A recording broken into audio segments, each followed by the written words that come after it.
एकवरदा हरी विठ्ठल श्री ज्ञानदेव ज्ञानेश्वर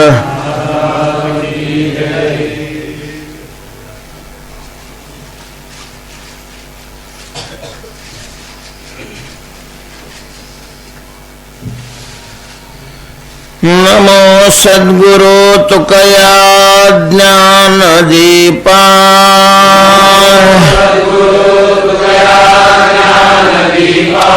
नमो सद्गुरु सच्चिदानंद रूपा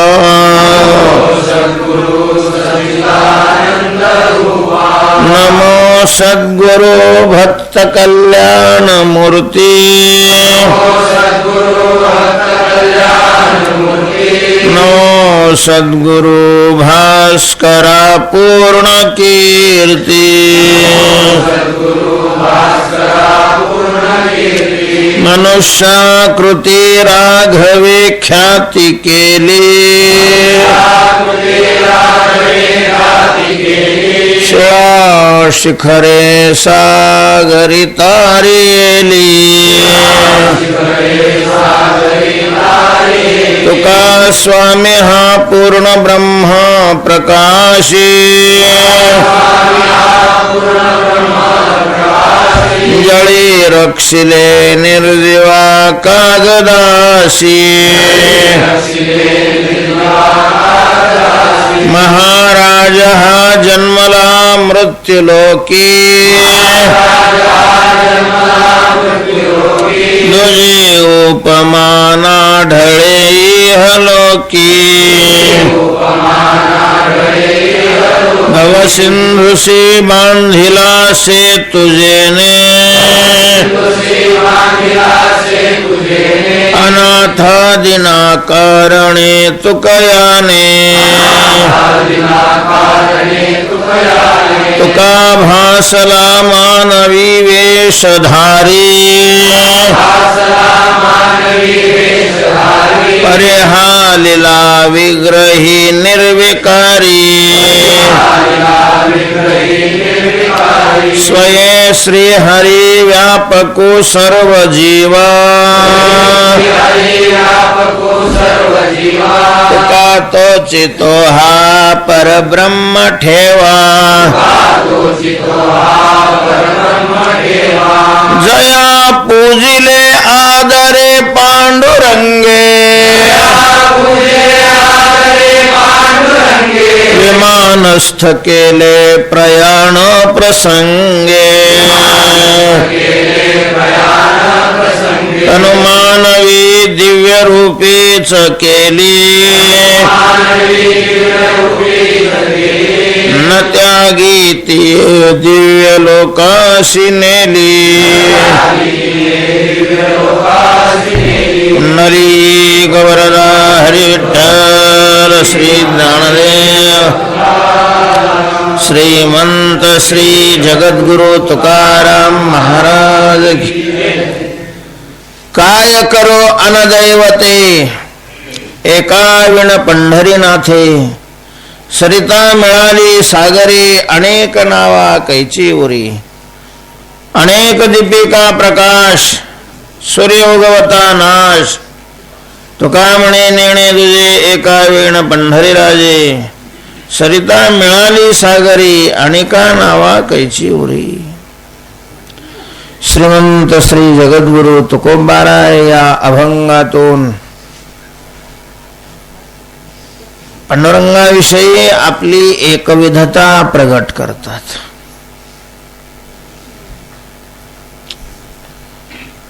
उपासनेमध्ये भक्ती क्षेत्रामध्ये एकविधतेला अनन्यसाधारण महत्व आहे।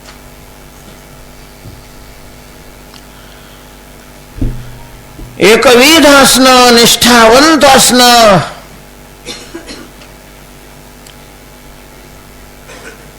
अनन्य असणं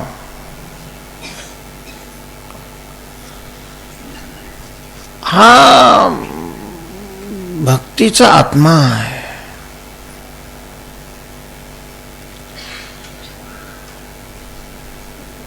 नुसत्या भजन पूजनाला तेवढं महत्व नाहीये. भक्त हा एकविध असावाच लागतो. भले लोक त्याला संकोचितपणा का म्हणत नाहीत.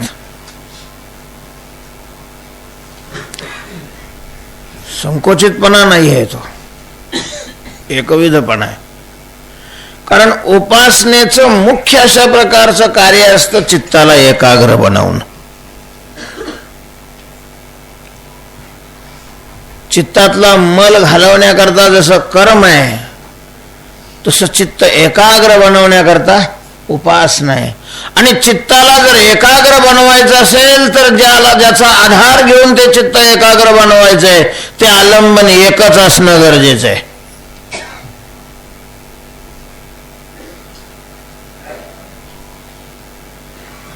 चित्ताची आलंबन जर दिवसाला महिन्याला बदलायला लागले तर चित्त कसं काय एकाग्र होणार आहे. म्हणून उपासनेमध्ये एकविधपणा अतिशय महत्वाचा. अगदी त्या उपासनेत एकविधपणाचा कडेलोट या सगुण उपासकांच्या ठिकाणी दिसतोय.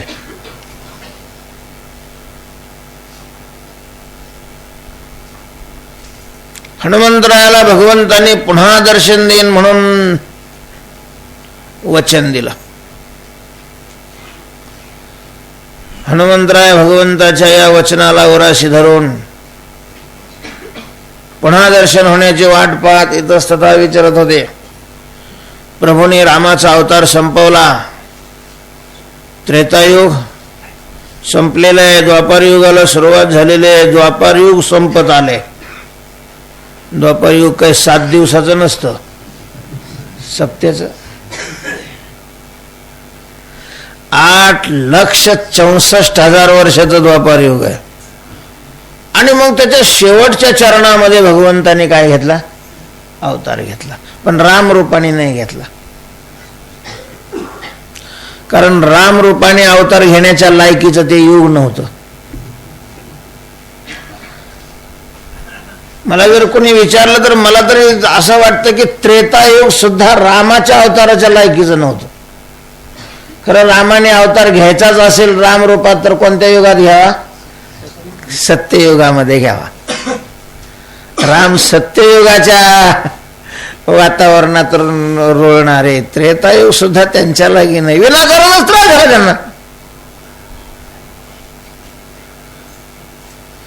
रावणाकडून तितका त्रास झाला नाही जेवढा अयोध्येच्या लोकांकडून झाला त्रास.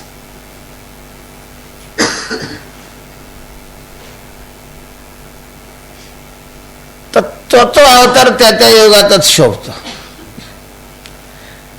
द्वापार युग भगवान प्रभू रामचंद्राच्या अवताराचं नव्हतंच म्हणून रामरूपाने अवतार घेतला नाही. अवतार घेतला, त्याच प्रभूने अवतार घेतला, पण मग कोणत्या रूपात घेतला?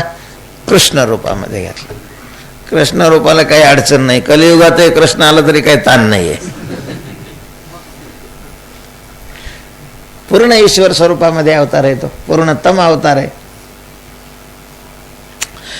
पण प्रश्न आला हनुमंताला दिलेलं वचन पाळण्याचा.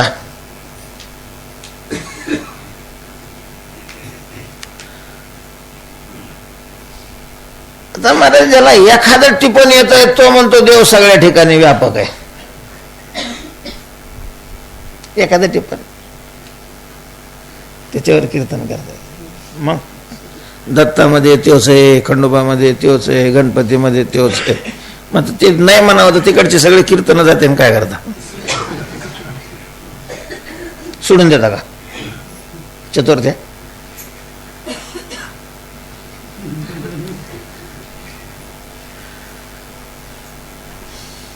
हनुमंतराय ज्ञानेनाम अग्रगण्यम, ज्ञानामध्ये सर्वश्रेष्ठ असणारे हनुमंतराय, बुद्धिमताम वरिष्ठम म्हणून ज्यांचं वर्णन केलेलं आहे असे हनुमंतराय, ज्यांना भक्तीची साधना तुकोबाराने विचारावी या योग्यतेचे हनुमंतराय आहेत. महाराज ते तुकोबार आहेत. तो का म्हणे आम्ही तेथील पारखी म्हणणारे, जोवरी तोवरी सांगती संतपणाच्या गोष्टी जवळ पठ्ठ्या सवे भेटी नाही झाले असं म्हणणारे तुकाराम महाराज. तो काय सवे भेटी, ते तुकाराम महाराज भक्तीच्या हनुमंतरायाच्या समोर आलं की असं लोटांगण घालतायत. शरण शरण जी हनुमंता तुम्हालो रामदूता. काय भक्तीच्या याच्यावरून हनुमंतरायाचा या क्षेत्रातला अधिकार काय आहे तो लक्षात येतो. त्या हनुमंतरायाला वचन दिलेलं आहे की मी तुम्हाला पुन्हा दर्शन दे. आणि हे द्वारकेमध्ये असताना हनुमंतराय फिरत फिरत द्वारकेत आले. हनुमंतरायला हे नव्हतं माहिती की प्रभूने इथंच अवतार घेतलेला आहे म्हणून. प्रभू आहेत, वचनाला फिरणार नाही आहेत, देतील जेव्हा त्यांना योग्य वाटेल त्यावेळेला. काय देतील? दर्शन देतील. पण आता देवाला वाटलं की जवळच आलेले आहेत आणि आपण वचन दिलेलं आहे, संधी सोडायची कशाला. त्याच्याबरोबर आणखीन एक दोन कामं करायची होती. देवच आहे, तेव्हा कृष्णाच आहे म्हणून तर म्हणलं भगवान कृष्ण कलियुगातही आले तरी काही अडचण नाहीच आहे. गरुडाला अहंकार झालेला होता, सत्यभामेला अहंकार झालेला होता आणि हे जवळचे होते. लांबच्याच शासन करणं लांबच्याला ते सोपं राहतं महाराज, जवळच्याला शासन करणं लय अवघड असतं. शिवाजी राजांनी सगळ्या परकीयांना मुसलमानाला सळो की पळो करून सोडलं, पण घरामध्ये अपयशी अशा प्रकारचे असं म्हणावंच लागेल. नाही घरात मेळ बसला, घरच्यांना नाही शासन करता आलं. भगवंताला सुद्धा झडस होतं. मग त्यांनी ठरवलं की आता बरं झालंय, हनुमंतराय येतच आहेत. मग त्यांच्याकडून काम कर. हुशार माणसं राहते महाराज. साप तर मारायचं पण पाहुण्याच्या हाताने मारायचं, पण आपण तसेच तसेच.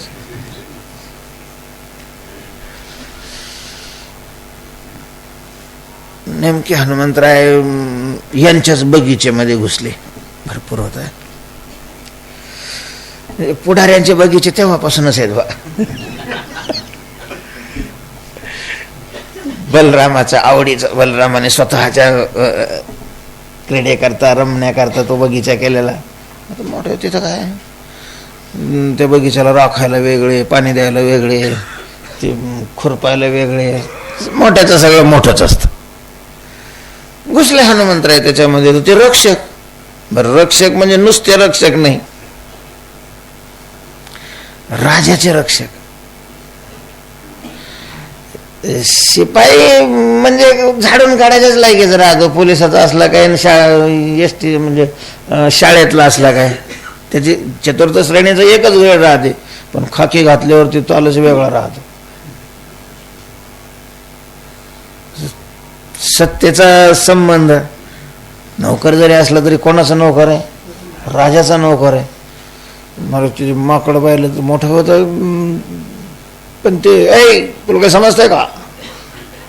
कोणीच समजलीच बाग तू. वाटलं एवढं काय ताट झाले. आता काय झाडं आहेत पृथ्वीवर उगवलेली, ईश्वराने निर्माण केलेली झाडं, ह्याच्यात काय कोणाचं कोणाचा जायचा संबंध आहे? आम्ही वाढणार पृथ्वीवरची ही झाडं. निसर्गाने आम्हाला त्या झाडावर बसण्याचं आणि त्याची फळं खाण्याचं काय दिलेलं आहे? अधिकार दिलेला आहे. हे कोणी विचारणार? आता ते गेलं, ते पुढं ते दिलं राठा. ते रक्त ओकीतच बाहेर आलं. खलास नाही केलं, पण चोप चांगला दिला. पुन्हा हिंमत नाही झाली त्याची माग फिरून वळून बघायची त्याच्याकडं, आणि कोण आहे विचारायची. गावात गेला.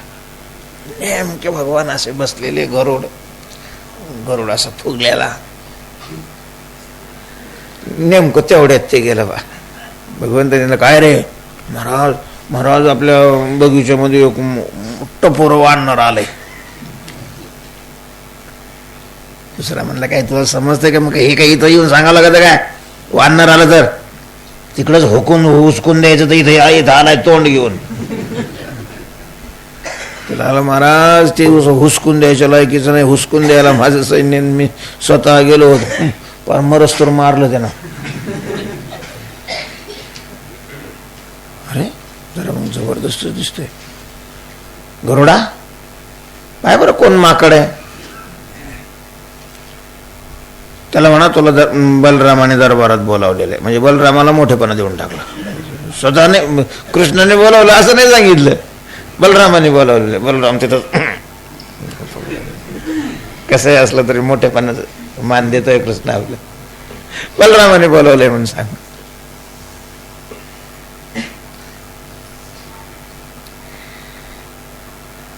गरुड पाय आपटेला कळू नाही दिला कृष्णाला. असले काम आमच्या लायकीचे. कोणाला काय काम सांगावं, कोणाला काय काम सांगावं याची बी अक्कल लागत आहे का नाही. आता मोठ्याला कोणी सांगावं. माकडाला बोलवायला गरुड लागतो. ढेकून मारायला मेजर पाहिजे.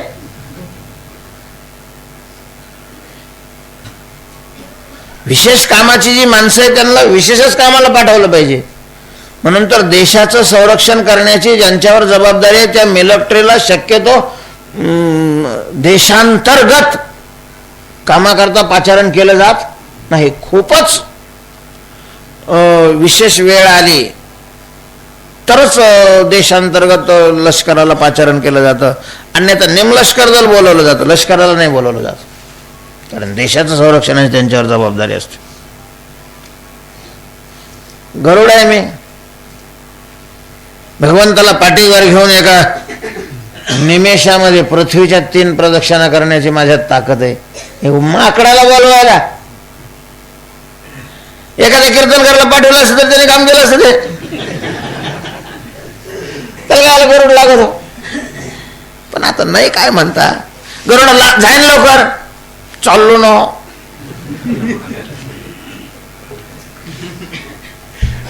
इकडं तर काही बोलता आलं नाही तर मग त्यानं तिकडं माकडावर तो जोर काढला. माकडाला काय दुसऱ्याचे बगीचे दिसत नाही, इथंच आलंय तरफडायला असं म्हणत म्हणतच कुठं आला.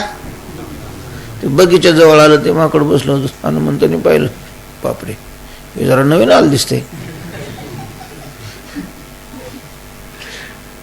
लांबूनच असं कमरेवर हात देऊन ऐटीत, अय माकडा चाल, बलरामाने बोलवला तुला. बलराम म्हटल्यावर मग हनुमंतरायाचं डोकं फिरलं. माझ्या रामापेक्षा बलवान? असं कोणचा राम आहे माझ्या रामापेक्षा बलवान आहे? याला काय माहिती माझ्या रामाची शक्ती. बलराम म्हणतो याच्या मालकाला. जरा लांब होता. हनुमंतरायाला वाटलं झापड घालायचं, झापड थकलेल्यासारखे तर होतेच. ऐकायला येत नाही म्हणे, जरा जवळ ये. काय करावं नाही, त्याला ऐकायला येत नाही. इकडे आला का?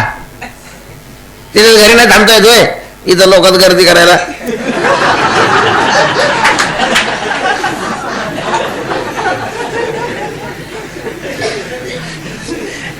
गरुड कसा म्हणला.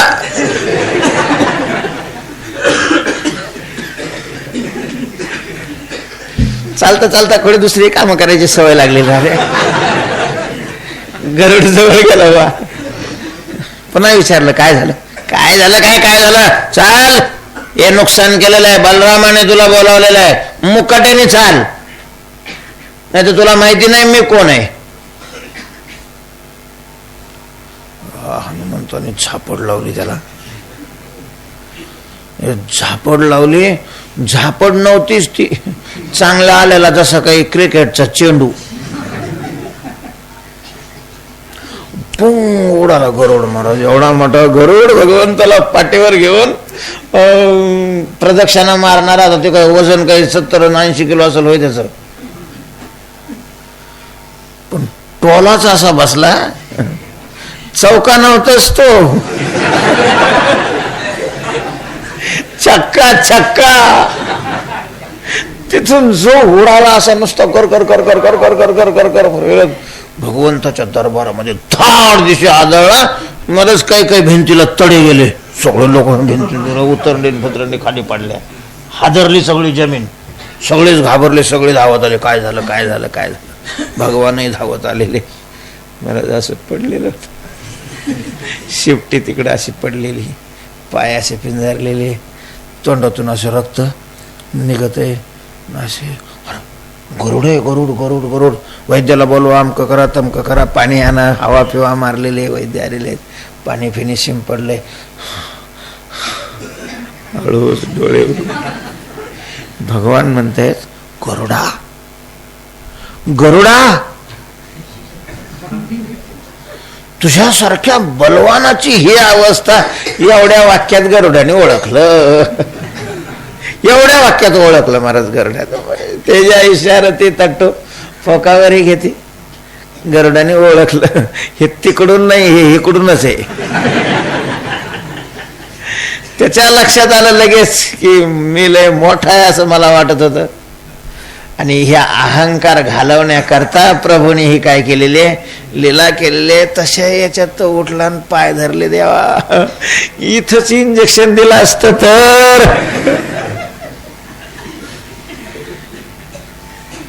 मला पुढं सांगायचंय, अरे गरुडा, तू ओळखायला पाहिजे होतं, हनुमान आहे तो. हनुमानच असला पाहिजे बा, दुसऱ्याचा एवढा टप्पू लागणारच नाही म्हणे. देवा, सगळे नट बोल्ट डिले झालेले. काळजी नको करू. भगवंतानी कृपेनं त्याच्या अंगावरून हात वगैरे फिरवला. त्याची शारीरिक पीडा काय झाली, नष्ट झाली. शारीरिक पीडा नष्ट झाली, पण अंतःकरणामध्ये जो त्या टोल्याचा दाम बसलेला होता तो काही निघालेला ना. ते म्हणे, देवा पुन्हा नाही ना असं करणार. भगवान म्हणतात, नाही रे, डबल ऑपरेशनची बहुतेक नाही गरज पडायची. पहिलं सक्सेस नाही झालं तर मग दुसरं करायला लागतं. हे चांगलं सक्सेस झालेलं आहे, आता काय दुसरं करावं लागतं. कोणी म्हणले, देवा तो हनुमान आहे, हनुमान, राम अवतारातला हनुमान. आम्हाला त्या इंद्रजिताने सर्प बाणाने बांधलं होतं, ज्या वेळेला तुझ्याकडे येऊन तुला घेऊन आलेला होता तो ते. तिथूनच नमस्कार केला गरुडाने. मग त्याला, गरुडा, मलाही हनुमंताला भेटायची खूप इच्छा झाली रे, जाय ना, बोलवणार ना त्याला. गरुड तर थरथरच लागला का. ते म्हणे, भगवंता तुम्ही हे सांगा की सरपण आणून ठेवलेले काय, आजचं मुहूर्त चांगला आहे का. भगवान हसलेत, नाही रे गरुडा, तू काय म्हणलास तिथे जाऊन, एक तर तू ताईट होतास, बरोबर आहे. ते म्हणे, हा ताईट तर होतोच, पार नरम झालो, आता ताईटीचा नाही प्रश्न राहिला. पण तू काय म्हणला, बलरामाने. चुकलास तो दाशरथी रामाचा भक्त आहे.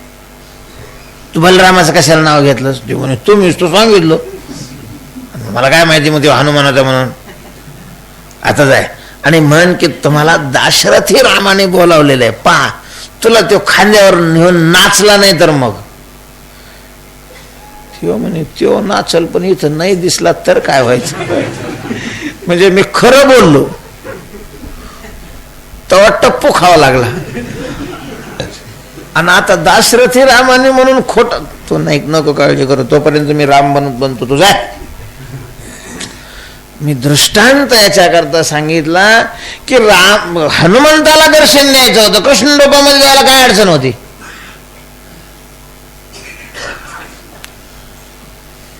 कृष्ण कोण, राम नाही का. रामानेच कृष्णाचा अवतार नाही घेतलेला का. मग हे आपल्याला माहिती, आपल्याला कळतं, ते हनुमंताला कळालं नसतं का. पण नाही, गरुडाला तिकडं पाठवल्यानंतर इकडं निरोप पाठवला सत्यभामेला, कारण तिला रूपाचा लयच अभिमान होता. ती अधून मधून विचारायची, तुम्ही सीतेचा फोटो पाहिलेला आहे का, तुम्ही रामाचा अवतार म्हणता, मग तुम्हाला आठवते का माझी इतकी होती का ती सुंदर. आता तिच्याच घरी असल्यामुळं आपलं गप बसायचा.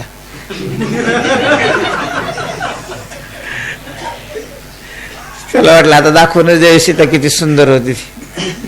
बस दिला वन सौकाकडे निरोप की सत्यभामेला म्हणा हनुमंतराय येत आहेत आणि हनुमंतराय सीतारामाचे भक्त आहेत, त्यांना रामाच्या रूपात दर्शन द्यायचं आहे. आता सीता तर नाही आहे इथं, पण मग सीतेपेक्षा तुम्ही सुंदर आहात तर तुम्ही या सीता बनून. बस झाला, निरोप गेल्याबरोबर फुगलीच बाबा. हा अशा टायमाला दिसली का कोणी दुसरी?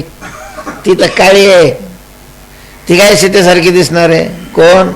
ती वरच्या घरातली.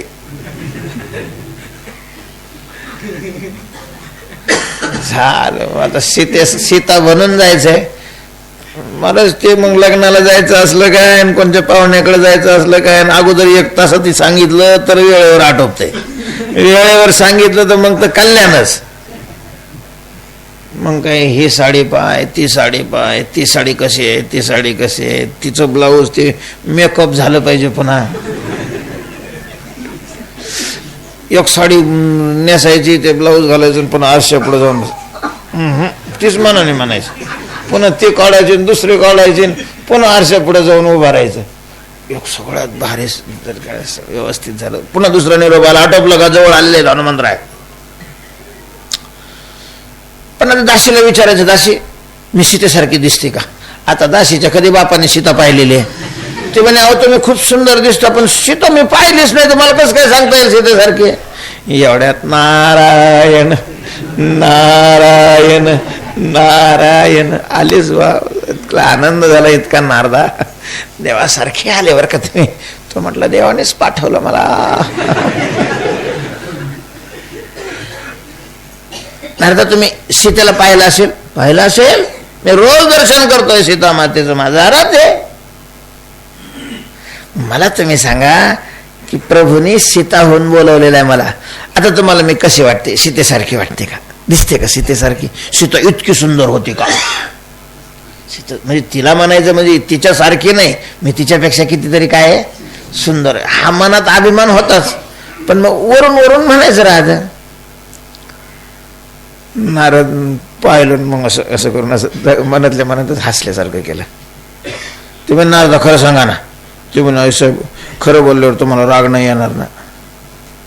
अहो राग काय यायचा आहे? तिकडून लवकर निरोप आलेला आहे, सांगा लवकर मी सीतेसारखी दिसते का? नारदच होते महाराज. मग नारद म्हणे आई साहेब तुम्ही सीतेसारखे तर नाही, पण तिच्याकडे भांडी घासायला ज्या दास्या होत्या तिच्यासारखे पण झालं. सीतेच्या दासीसारखे मी दिसत नाही म्हणलं की ती दिली काढून ठराविक साडी पहिली आपली घातली बसली. दासी आली, तुम्हाला बोल जा सांगा मला, आम्ही सीतेसारख्या नाही, तिच्या दासीसारख्या बी नाही येत म्हणा. नारदाला काय तेवढी काढी लावली ना, पुन्हा पुढचं पाहायला गेलं रिकामे ऐकायला तिथं नारद. भगवंताला माहितीच होतं नारद तिकडून आले तर मग काम ओके झालं असणार म्हणून. महाराज रुक्मिणीला निरोप पाठवला. रुक्मिणीनं सांगितलं सीता बनायचं म्हणजे मी काय नटी आहे काय? ते जर कृष्ण असतील तर त्यावेळेला मी काय रुक्मिणी, आणि ते राम झाले की मी सीता आहेच. बनायचा काय संबंध आहे? मला हे सांगायचंय, हनुमान तिथं येईपर्यंत राम सीतेच्या रूपात या दोघांना सिंहासनावर बसावं लागलं, आणि त्यावेळेला हनुमंतरायाने काय केलं? दर्शन केलं. त्यावेळेला उगाच नाही नामदेवराय म्हणत की ज्याने अंकमरेवर हात ठेवलेला नाही, जो विटेवर उभा नाही, ज्याचे समान पाय नाही, तिथं माझं मुंडकं खाली वाकतच नाही, मला त्याला नमस्कारच करावा वाटत नाही. आवडे हे रूप गोजिरे सगुण, नामाचा आग्रह नाही आहे संतांचा. कोणचंही नाम घ्या, फक्त नाम घ्या, पण रूपाच्या बाबतीत कोणतंही रूप नाही चालत. तुकोबारायांना सुद्धा कोणतंही नाही चालत. हे आवडे हे रूप गोजिरे सगुण, पाहता लोचन सुखावले आता दृष्टी पुढे, ऐसा चेतोर आहे जो मी तुझा पाहे पांडुरंगा. तेव्हा भक्ती क्षेत्रात भक्ताचा तो संकोचितपणा नसतो, भक्ताचा तो एकविधपणा अशा प्रकारचा असतो.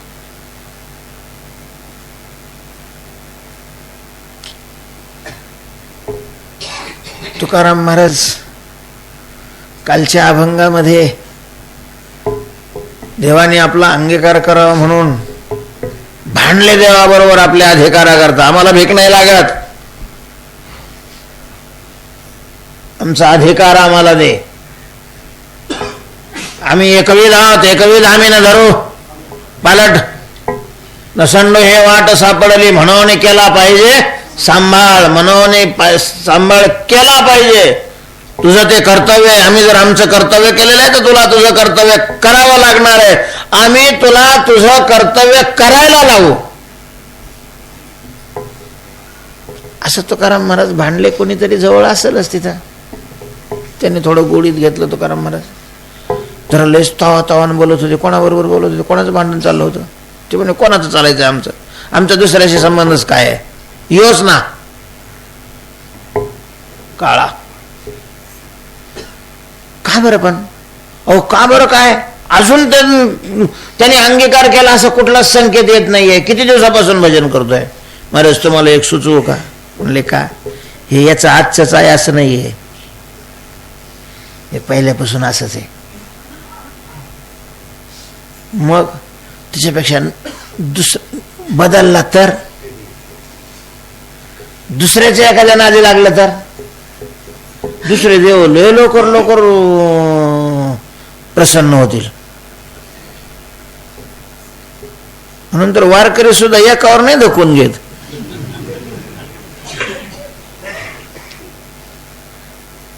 हे तर असतोच, पण काही विशेष काम पडलं का दुसऱ्याकडे जातात, त्याच्याकडून काम करून घेतात. पुन्हा ह्याचे म्हणून आहेच. अजून बदलले तर सुचवायला होतेच ना. तुकाराम बरं झालं मी त्यावेळेस. तुकाराम बरं या अभंगात आपली एकविधता प्रकट करतायत. तुकोबाराय म्हणतात, काय करू अनदैवते एका वीण पंढरी नाथे, एका पंढरी नाथे वीण अनदैवते काय करू. महाराज आपल्या आराध्य दैवताची दोन्ही प्रकारची लक्षणं या अभंगाच्या उत्तरार्धात सांगितलेली आहेत. एका पंढरीनाथे, एका या म्हणण्यामध्ये स्वरूप लक्षण आहे आणि पंढरीनाथ या म्हणण्यामध्ये तटस्थ लक्षण आहे. एका पंढरीनाथा वाचून दुसऱ्याला काय करू. अनदैवते काय करू, दुसरी दैवत काय करू, त्यांना काय चुलीत घालू. असं काय म्हणता? आपल्या कामाशी मतलब आहे, देवतेशी काय घेणे. काय करू अनदैवते, अनेक भाव याच्यातून निघतायत. काय करू अनदैवते काय करू, दुसऱ्या दैवताला काय करू.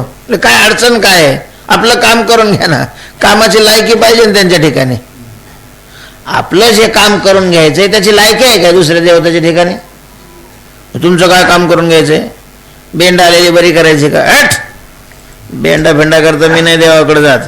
होईल तो भोग भोगी ना आपुला, नघाले विठ्ठला भारतोच. मग देवाकडे कशा करता जायचंय? देवाकडे जायचंय एक तर जन्म मरणातून उत्तीर्ण होण्याकरता, मुक्त होण्याकरता. या देवातला असा कोण देव आहे की जो त्याला शरण आलेल्याला मुक्त करू शकतो?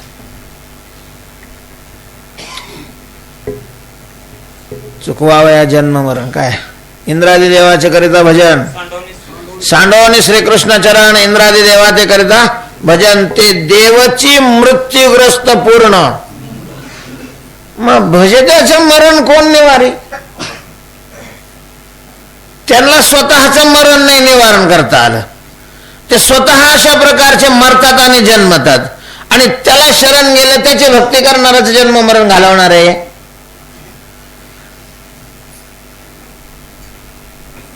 काय करू त्यांना? पांडुरंगा वाचून दुसरे दैवत. मला पांडुरंगा वाचून कोण कोण देवता आहे तो? पांडुरंगा वाचून असणारी जी देव आहेत त्या देवाचे 3 प्रकार पडतात. केलेले देव, झालेले देव आणि असलेले देव. झालेले देव या ठिकाणी पुण्य करून स्वर्गाला जे जातात त्यांनाही काय म्हटलं जातं? देव म्हटलं जातं. अमरा, निर्झरा, देवा, नाही का, देव ही संज्ञा त्यांना प्राप्त होते. वायू देवता, इंद्र देवता, वरुण देवता, अमकी देवता, तमकी देवता, जगाची सत्ता ज्यांच्या हातात असते थोडी थोडी, त्यांना काय म्हटलं जातं? देव. अशा प्रकारचं म्हणतात. हे झालेले देव आहे,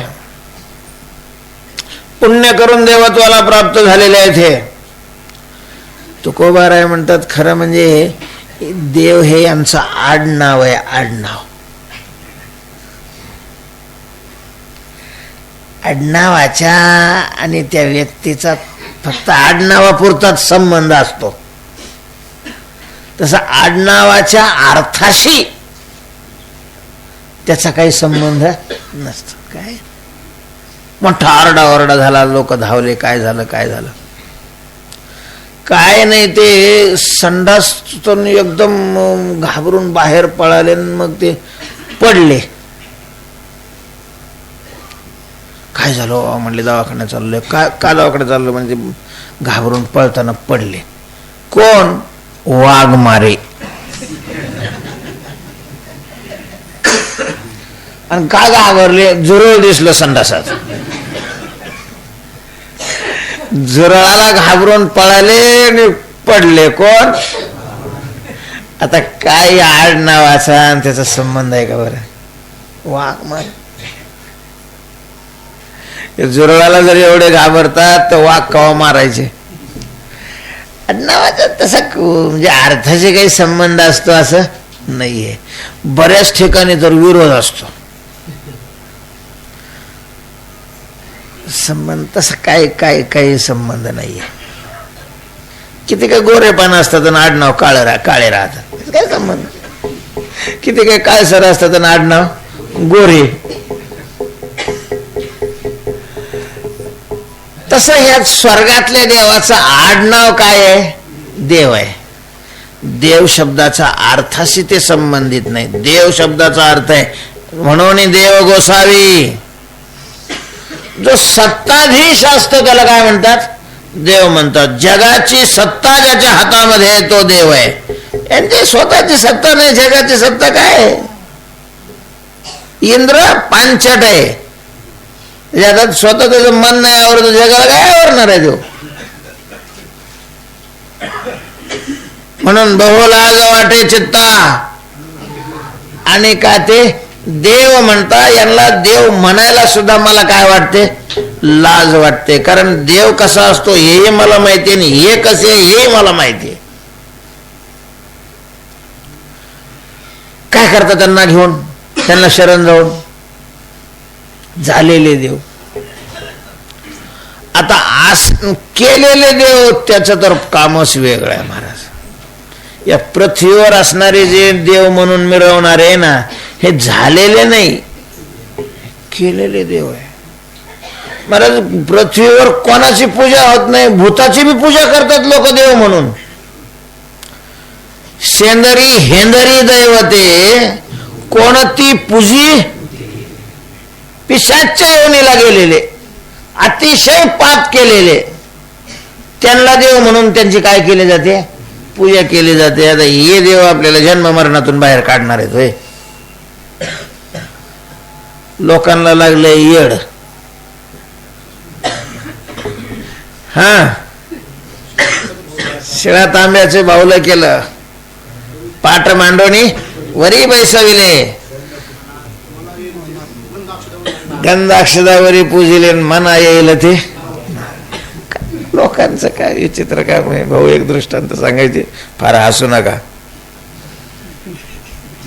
एका गावात मुख्यमंत्री यायचा होता. गावात मुख्यमंत्री यायचं म्हणजे रोडचं भाग्य उदयाला आलं समजायचं.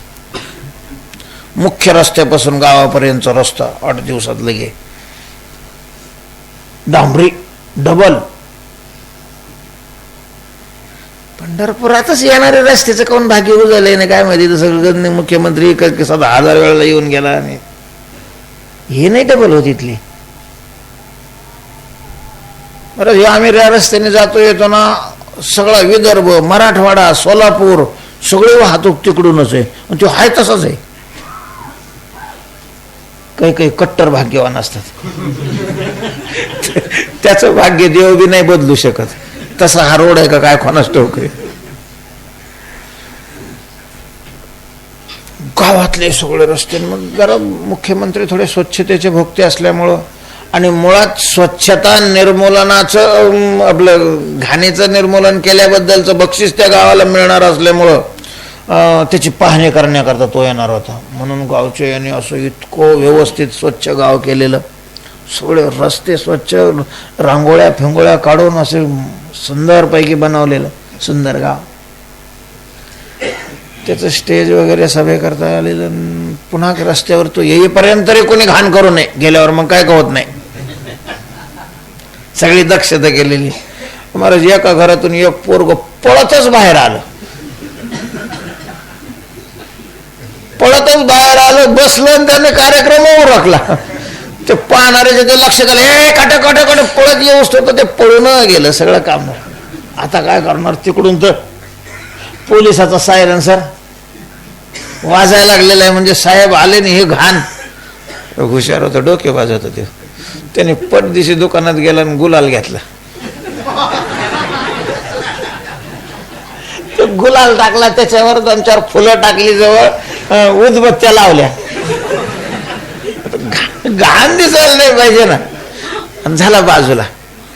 झालं, गाडी आली. थोडासा तो श्रद्धा होता की काय होतं की नाटक बी करीत राहते हे लोक, काही प्रश्न नाही. नवीन अशा प्रकारचं गुलाल वगैरे त्यानं गाडी लगेच उभी केली. तिथं त्यानं गुलाल वगैरे व्हायला नारळ फोडला. मग मुख्यमंत्र्याने गुलाल नारळ फोडल्यावर बाकीचे सगळे त्याच्या बरोबर आलेले.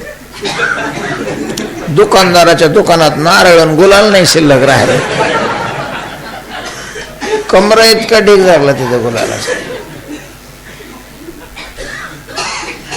पुढे ज्या वेळेला भाषण सुरू झालं, मुख्यमंत्र्यांनी आवर्जून म्हटले, गावाची सगळी व्यवस्था झालेली आहे, फक्त एक उणीव आहे आणि ती उणीव आता मी माझ्या मुख्यमंत्री निधीतून पूर्ण करतो.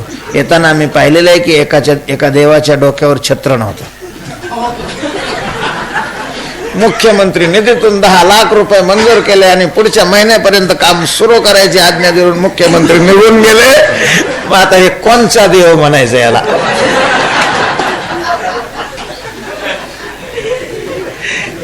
केलेल्या देवाची तरा.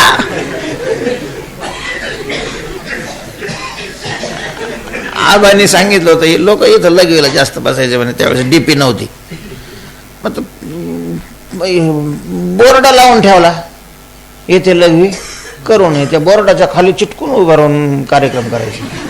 मग काय केलं त्यांनी, काहीच केलं नाही, फक्त गुलाल 2-3 दगडाला लावला. तिकडून पार धोतर वर करीत आलेला म्हणून गुलाल पाहिला की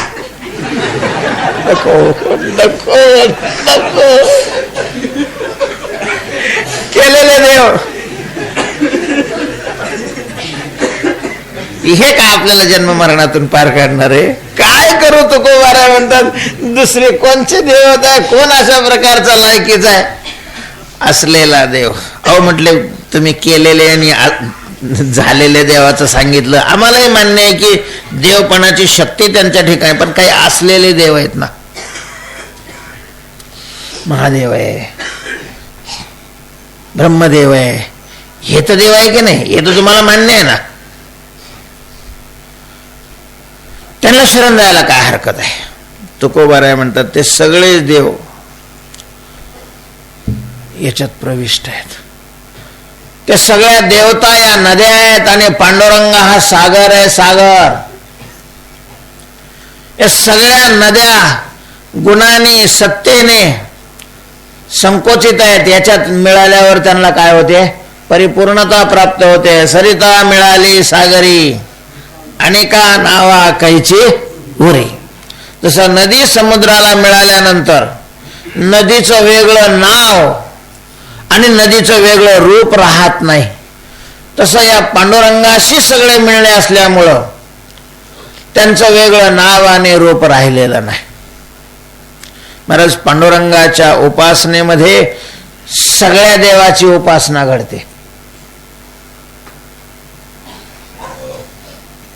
जसं का तीर्थे जे त्रिभुवनी ते घडते समुद्रावगाहनी ना तरी अमृत रस स्वादनी रस सकळ.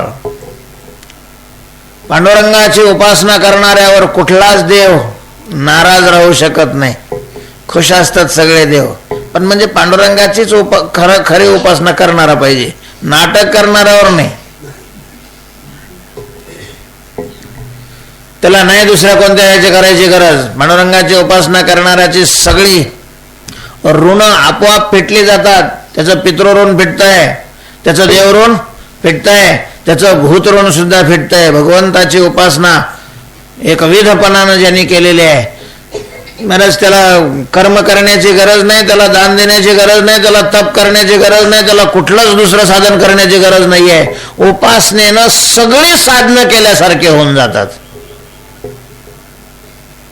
कारण सगळ्या साधनाची ही उपासना सार आहे. सार सर्व साधनाचे काय नोहे केले, एका चिंतिता विठ्ठले काय केलं नाही असं होत नाहीये.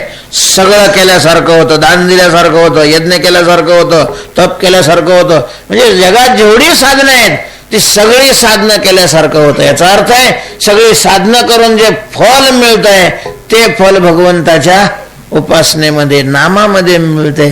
काय करू दुसऱ्या दैवताला घेऊन, काय करू आण दैवते, एका वीण पंढरीनाथे सरिता मिळाली सागरी अनेक नावा कैची. दुसरी गोष्ट अशी आहे की जोपर्यंत याचा संबंध नव्हता, याचा परिचय नव्हता, याच्याशी ओळख नव्हती, तोपर्यंत इतर देव वाटत होते. तोपर्यंत इतर काय वाटतात, देव वाटतात. आता याच्याशी संबंध झालेला आहे, दुसरा देव दिसतच नाही आम्हाला. कशाप्रमाणे,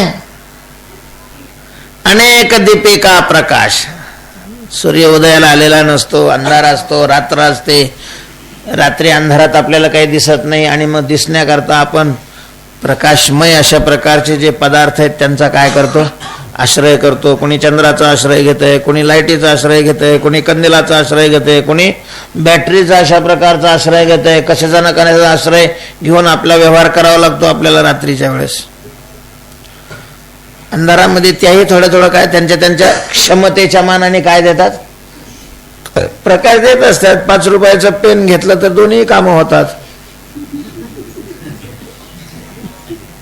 लिहायचंही काम होतं आणि दिसायचंय का. पण मग आता ते किती दिसत त्यांनी, तिकडून माणूस आलेला आहे असं समोरच्याला दिसतं. तेवढं परत लागलं तर एक पाय कुठं ठेवायचं तेवढं. आता त्याचा प्रकाशच तेवढा असतो तर ते तरी काय करेल. 5 रुपयात गेला तरी काय मिळणार आहे. मग जशी ज्याची क्षमता तशा प्रकारचा त्यांचा काय असतो, प्रकाश असतो. कमी असेल जास्त असेल. रात्रीमध्ये सगळ्यात जास्त प्रकाश असतो चंद्राचा, म्हणून त्याला रात्रीचं काय म्हटलेलं आहे, राजा म्हटलेलं आहे, निशिनाथ म्हटलेलं आहे. पण ह्या सगळ्यांचे प्रकाश एकदा का सूर्य उगवला हे कोणी दिसतच नाही महाराज. मग कुठं जातात काय माहिती. एवढा मोठा निशीचा नाथ लगेच गोळकोटी फिरकोटी कुठं टाकीतो काही कळत नाही. अजिबात माग मूस सुद्धा त्याचं दिसत नाही. मग जिथं चंद्रच दिसत नाही तर बाकीच्या तारकन चांदण्यान या बॅटऱ्यान फेटऱ्यान काय काय दिसणार आहे, काहीच दिसत नाहीत. जसं तो उगवल्यानंतर यांचा प्रकाश हे दिसतच नाही, तसा हा जीवनामध्ये एकदा उगवला का दुसरे कोणी दिसतच नाही, येतच नाही समोर देव म्हणून.